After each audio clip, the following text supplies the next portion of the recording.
చాలా మందిలో సార్ ఒక చిన్న అసంతృప్తి ఉంటుంది తెలుగు వాళ్ళు.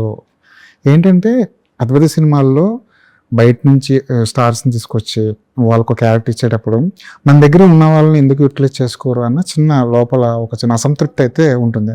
అది మెల్లిమెల్లిగా తగ్గుతుంది అంటారా, పెరుగుతుంది అంటారా? దగ్గరాడు ఎప్పుడు దూరమేనండి. మన పక్కనే ఉన్నాడంటే ఇప్పుడు జగపతి బాబు ఇక్కడే ఉంటాడు కదా. అదే నేనే యూఎస్లో లండన్లో సెటిల్ అయితే జగపతి బాబుని పిలవండి అంటారు. This is common psychology. ఇప్పుడు ఎందుకు నాకు ఎవరో డైరెక్టర్ ఫోన్ చేశారు, పెద్ద ఆయన చెప్పని పేరు, ఫోన్ చేసి ఏంటి ఇదేం కావాలండి మనకు అర్థం కాదు, పెద్దలో మీరు అప్పల సూరి క్యారెక్టర్ ఏ మలయాళ పాడో హిందీ వాడో తమిళలో చేసి ఉంటే ఆహా ఓహో అని చెప్పేసి ఎక్కడున్నాడు వాడిని పట్టురండి అర్జెంటుగా 10 ఇస్తాం 20 ఇస్తామని పట్టుకొచ్చేస్తారు, మిమ్మల్ని ఎవడో పట్టించుకోవడం ఏంటండి ఇంత బాగా చేస్తే అనేది ఆయన అన్నాడు. అది మనకున్న ప్రాబ్లం. అది జనరల్గా మన ఒక్క తెలుగుకే కాదు. ఇప్పుడు నేను కన్నడ సినిమా చేస్తే నాకు ఇచ్చే రెస్పెక్ట్ వేరు. వాళ్ళు హీరో లాగానే పక్కా ఓడిస్తారు, మెయిన్ హీరో లాగానే ప్రొడ్యూసర్ కాడి నుంచి డైరెక్టర్ నుంచి ఆర్టిస్టులు వాళ్ళు ఇచ్చే రెస్పెక్ట్, వాళ్ళు ఇచ్చే ఆడియన్స్ కూడా. బట్ మనం ఇక్కడే ఉంటాం కాబట్టి ఇట్ ఈస్ లైట్ తీసుకుంటారు. అది బాధాకరమైన విషయమే, కానీ that is the way it is.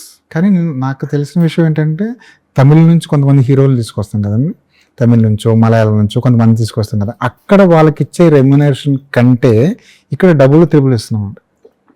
దానికి నేనేం చెప్పను, అంటే యాక్టర్ కూడా చెప్పినా కదండి, దూరం దగ్గర ఎప్పుడు దూరమే. So this is the way it is. అది బహుశా ఆల్ లాంగ్వేజ్ లో కూడా అట్టగా ఉంటున్నాం. మన తెలుగు వాళ్ళకి అక్కడ ఎక్కువ ఇస్తారు, రెస్పెక్ట్ అయితే ఎక్కువ ఇస్తున్నారు. డబ్బులు వాళ్ళు ఎక్కువ ఇవ్వలేరు కానీ రెస్పెక్ట్ అయితే ఎక్కువ ఇస్తున్నారు.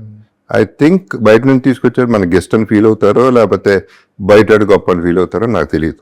ఇదే అడిగా వచ్చింది, నువ్వు ప్రతి షార్ట్ సినిమా చేసినప్పుడల్లా యూనిట్ మొత్తం వచ్చి హ్యాండ్ షేక్ ఇచ్చారు, ప్రతి షార్ట్ సూపర్ అన్నారు మీరు.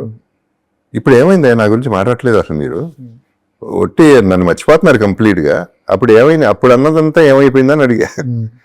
మర్చిపోయినా, మీరు ఏది మనసులో ఉంచుకోరు కాబట్టి. ఇప్పుడు మీరెవరు అడిగే బదులు నేనే అడగచ్చు ఈ రౌండ్ అబౌట్స్.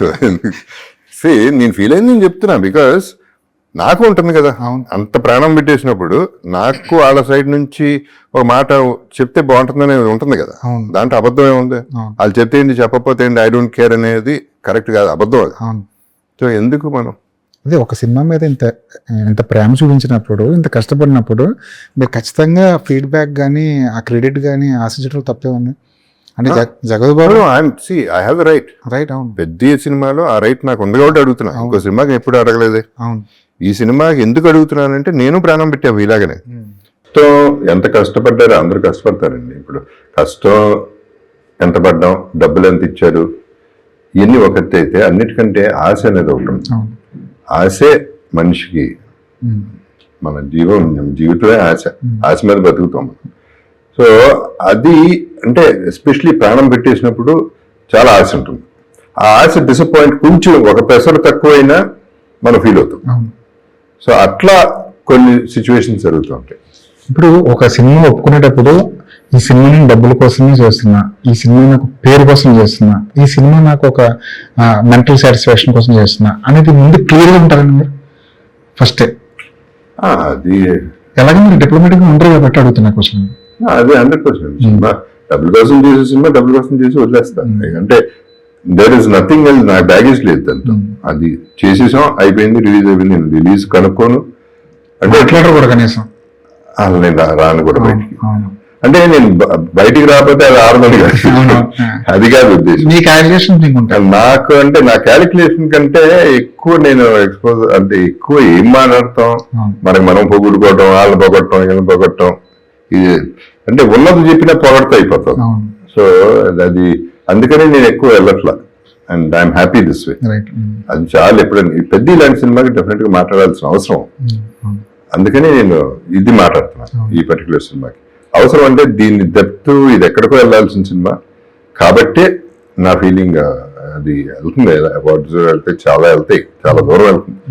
మోర్ దెన్ ఎన్ని వేల కోట్లు చేసినా, 800 కోట్లు చేసినా పక్కన పెడితే ఆర్టిస్టులందరికీ, టెక్నీషియన్స్ అందరికీ ప్రైడ్ ఈ సినిమా. గర్వంగా పెద్ద నేను చేశాను అనటానికి ఒక గర్వం.